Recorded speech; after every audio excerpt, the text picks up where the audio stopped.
rahmatullah. Alors notre cours d'aujourd'hui, ça sera sur la communication d'informations. C'est un cours destiné au tronc commun technique de la matière sciences de l'ingénieur. Alors commençons d'abord par la mise en situation.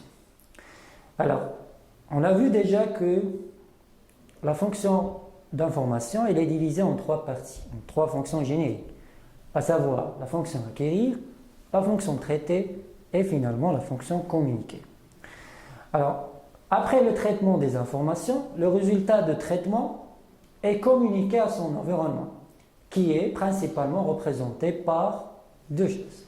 La première, les actionneurs via le préactionneur qui va agir sur la matière d'œuvre. Et deuxièmement, l'interface homme-machine qui va recevoir l'unité de traitement des messages, renseignements sur l'état du système. Donc on va essayer dans ce cours-là d'étudier la partie communiquée à partir des commandes tutoriels. Alors deuxièmement, on va étudier tout ce qui est interface homme-machine, puis la liaison qui utilisant le mode de transmission série et le mode de transmission parallèle, et on finit par les types des réseaux. Alors premièrement, quelles sont les informations, quelle sont la nature d'informations issues de parties de traitement? Alors les informations qui doivent être exploitées par le système peuvent être de trois natures différentes. Premièrement, signal tutorien, TOR, signal analogique ou finalement un signal qui est numérique. Alors, quels sont les rôles de ces informations? Donc là, il faut distinguer entre quatre types d'informations et quatre rôles différents. Premièrement, c'est quels sont les messages? Alors, les messages, tout simplement, ce sont des informations qui circulent de la partie commande vers l'opérateur ou vers l'utilisateur. Alors, tout ce qui est consigne, ce sont des informations qui vont circuler de l'utilisateur ou l'opérateur vers la partie qui commande. Troisième type d'information, les ordres. Alors, les ordres sont les informations qui vont de la partie qui commande vers la partie opérative afin d'ordonner le bon déroulement du cycle. Et finalement, les comptes rendus. Alors, les comptes rendus, ce sont les informations qui vont renseigner la partie qui commande. Sur quoi? Sur l'état de la partie opérative ou sur l'état de son environnement. Donc là, il faut distinguer entre les quatre types. Tout ce qui est message, tout ce qui est consigne, tout ce qui est ordre et finalement tout ce qui est compte rendu. Alors, commençons d'abord par les interfaces homme-machine. Donc, tout simplement là, qu'est-ce que ça veut dire d'abord interface homme-machine, EHM? Alors l'interface homme-machine est une fonction de communication qui est indispensable. Alors le rôle de cette interface, c'est de bien gérer un système automatisé. Donc la figure que vous voyez ici, il s'agit d'une interface homme-machine. Donc là vous avez trois paramètres. Donc vous avez l'opérateur, vous avez l'interface homme-machine et le système automatisé. Alors, l'opérateur va donner les consignes au système automatisé en passant bien sûr par l'interface en machine. Donc, l'interface en machine, c'est tout simplement l'intermédiaire qui existe entre le système automatisé et notre opérateur. Même le système automatisé, une fois il a traité les données, donc il peut donner ou renvoyer les messages ou interface en machine pour arriver bien sûr aux opérateurs. Alors, on peut conclure là. Donc, le dialogue homme-machine se fait par l'utilisation de constituants regroupés dans ce qu'on appelle pupitre. Donc, le pupitre, c'est tout simplement l'interface homme-machine. Alors, pupitre de commande, ces constituants de dialogue peuvent être classés en deux catégories. La première, les constituants de dialogue opérateur vers partie commande et les constituants de dialogue partie commande vers opérateur. Alors, commençons d'abord par les dialogues opérateurs vers partie commande. Donc là, il y a plusieurs types. Donc on va commencer par d'abord les boutons poussoirs. Alors, qu'est-ce que ça veut dire bouton poussoir? Quel est le rôle de ces boutons poussoirs?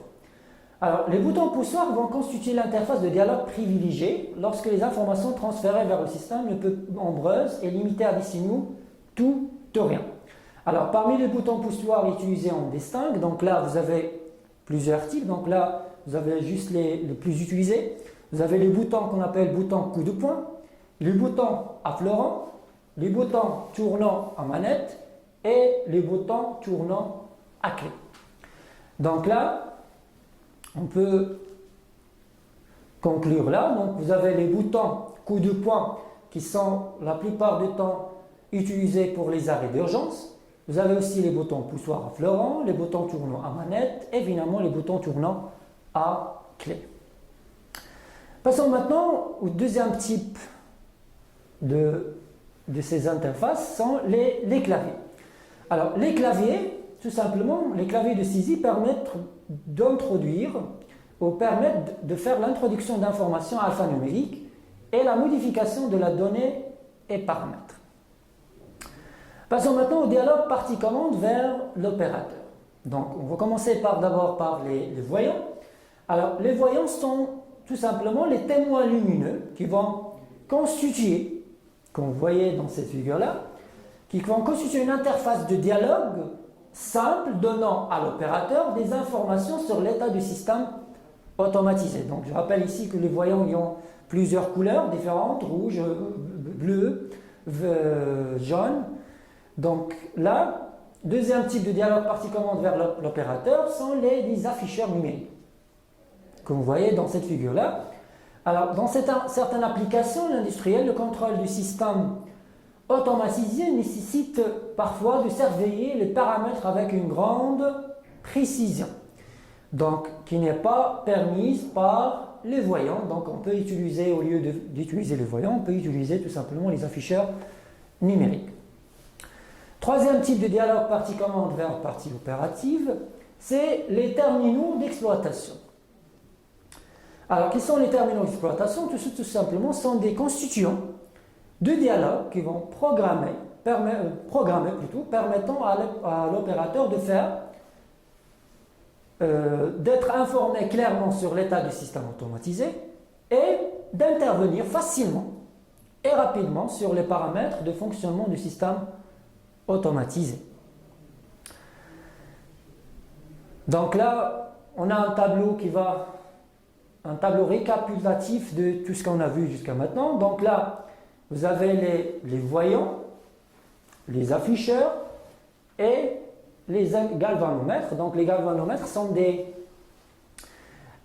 systèmes qui vont donner une image instantanée de la grandeur physique mesurée. Alors là, vous avez les types, la nature d'information. Donc là, vous avez l'information tutorielle, l'information numérique, l'information sous forme analogique. Alors là, pour les messages, donc pour les voyants, ils sont des systèmes ou des dispositifs qui vont utiliser des natures tutorielles. Pour les afficheurs, ils vont utiliser la nature numérique et pour les galvanomètres, ils vont utiliser l'information sous forme analogique. Et pour les consignes ou par la partie opérative, donc là vous avez les boutons poussoirs, il y a aussi les commutateurs et le bouton coup de poing. Pour tout ce qui est numérique, donc là vous avez un exemple de ce système-là, sont les roues codeuses qui sont utilisées pour sélectionner par exemple un mouvement en mode manuel. Et finalement vous avez les consignes sous forme analogique. Donc là vous avez deux types, les plus utilisés. Donc vous avez la manipulation et les potentiomètres. Donc pour la manipulation, ils sont utilisés pour des consignes de mouvement. Et pour les potentiomètres, ils donnent consignes analogiques à la partie commande, telles que par exemple la vitesse, la tension et le courant. Alors maintenant, quels sont les types de liaisons qui existent? Donc pour permettre des échanges d'informations de nature électrique entre les différentes parties d'un système, entre un système, il existe plusieurs types de liaisons, à savoir la liaison série et la liaison parallèle. Commençons d'abord par la liaison en série. Alors la liaison en série, les bits de mots de la donnée à transmettre entre un ordinateur, une unité de traitement et un périphérique série, ils sont envoyés les uns après les autres, qui sont en série. sur un seul fil de liaison. Donc, le câble de transmission est constitué d'un fil de données et de quelques bits qui seront capables pour faire le contrôle de synchronisation. Alors, le temps de transmission d'un mot de données est plus important qu'avec une liaison parallèle. Alors, l'inconvénient de ce type de liaison, c'est au niveau de la rapidité de ce type de liaison par rapport à la deuxième liaison qui est en parallèle. Alors, l'exemple de cette liaison-là, c'est la liaison fameuse, c'est la liaison RS232, comme vous voyez là. Ils sont utilisés par exemple, entre un vidéoprojecteur, par exemple, et un téléphone, ou parfois un ordinateur portable, par exemple. Alors, deuxième type de liaison, c'est la liaison I2E, Integrated Drive Electronics. Alors, elle permet de faire la liaison entre les lecteurs de disquettes, donc là, par exemple le disque dur, le lecteur de DVD, la carte mère. Donc, généralement, ils sont utilisés comme support de microprocesseurs, comme vous voyez dans la figure. Le quatrième type, c'est la liaison, par exemple, la liaison USB. Alors, la liaison USB, la Universal Serial Bus, donc l'USB peut être connecté à n'importe quel type de périphérique externe, donc pour savoir les souris, le modem, le scanner. Alors, 2 des 4 fils d'un câble USB servent à fournir du courant électrique. Donc, les 2 autres fils servent à envoyer les données et les commandes. Maintenant, les liaisons parallèles. Alors, le principe est simple. Donc, les N bits de la donnée à transmettre entre un ordinateur ou une unité de traitement à une périphérique, donc ils sont transmis parallèlement, donc ils sont envoyés simultanément sur le câble de transmission. Donc, dans ce cas, il nécessite un nombre important de fils. Donc, l'inconvénient majeur, bien sûr, de ce type de liaison, c'est le nombre de fils. Mais, contrairement, donc, le temps de transmission d'un mot de données composé de plusieurs bits est très petit par rapport au premier type de liaison qu'on a vu, c'est la liaison série. Un exemple d'utilisation de ces liaisons parallèles, donc un automate programmable industriel est basé à base de microcontrôleurs qui vont faire le traitement des données et qui va acquérir les entrées Tor en parallèle et communique les ordres aux sorties de Tor en parallèle. Donc, généralement, cette liaison parallèle est utilisée par les automates programmables. Alors, passons maintenant à tout ce qui est réseau. Donc, ça veut dire réseau d'abord. On va définir tout ce que ça veut dire d'abord un réseau. Alors, le réseau, c'est par exemple, d'ordinateurs est un groupe de machines autonomes qui sont interconnectées dans un certain domaine géographique, comme le bureau d'entreprise, atelier de produits. Donc, un tel réseau doit disposer soit, premièrement, de ressources à partager sous forme de données ou de machines et d'une voie de transmission des données par des câbles électriques, des ondes, des fibres optiques, etc. Alors, pour ces réseaux-là, il y en a plusieurs types. Donc, généralement, on distingue 3 grands types ou 3 catégories de ce réseau-là. Premièrement, le réseau qu'on appelle le réseau local, LAN, Local Area Network. Alors, c'est un groupe de machines et périphériques de communication interconnectées sur une zone géographique limitée. Bien sûr, il est local, comme un bâtiment par exemple, une entreprise, une usine, un centre de formation, etc. Le deuxième type de réseau, c'est le réseau métropolitain, donc le MAN, c'est le Metropolitan Area Network. Donc c'est un réseau qui va utiliser les lignes téléphoniques, par exemple, physiques ou artésiennes, pour relier des réseaux locaux à l'échelle d'une ville, par exemple, donc grandes entreprises et universités. Et le dernier type de ce réseau-là, c'est le réseau qu'on appelle réseau WAN ou Wide Area Network. Alors, c'est un réseau de réseaux qui sont interréseaux. Alors, à l'échelle d'un pays, par exemple, voire planétaire, donc 3 grandes entreprises, par exemple, les multinationales, l'Internet, par exemple. C'est un exemple de ce type de réseau qui est le WAN. Donc là, on va enchaîner par une petite application. Donc, le tableau que vous voyez là, va rassembler un groupe de composants qui sont un groupe composants et technologiques. Donc là, vous avez 10 systèmes différents. Vous avez les pupitres, les consoles automates programmables intégrées, vous avez les écrans vidéo avec clavier, le moteur réducteur, distributeur, contacteur, automate programmable, variateur, relais et finalement vérin. Alors, je rappelle pour le rôle de chaque élément. Donc, vous avez les pupitres qui vont faire l'interface homme-machine. Les consoles automates programmables, donc ils vont faire la communication avec l'opérateur. L'écran vidéo avec clavier, donc la même chose, ils vont faire la communication avec le milieu extérieur. Donc le moteur réducteur, je rappelle le rôle du moteur, c'est de convertir l'énergie électrique en énergie mécanique de rotation.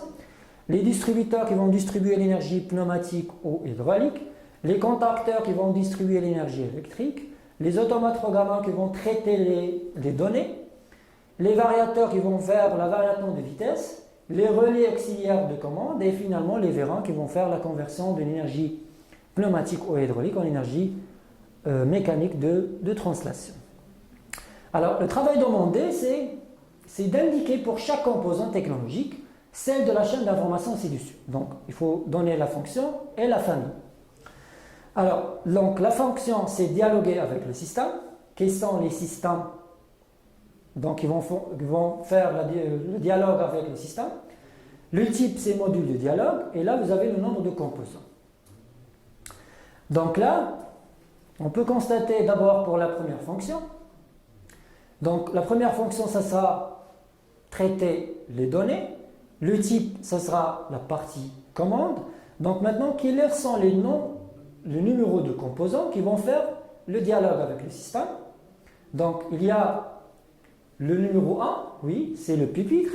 Deuxième, c'est le console automate programmable intégré. Et le 3, c'est l'écran vidéo avec clavier.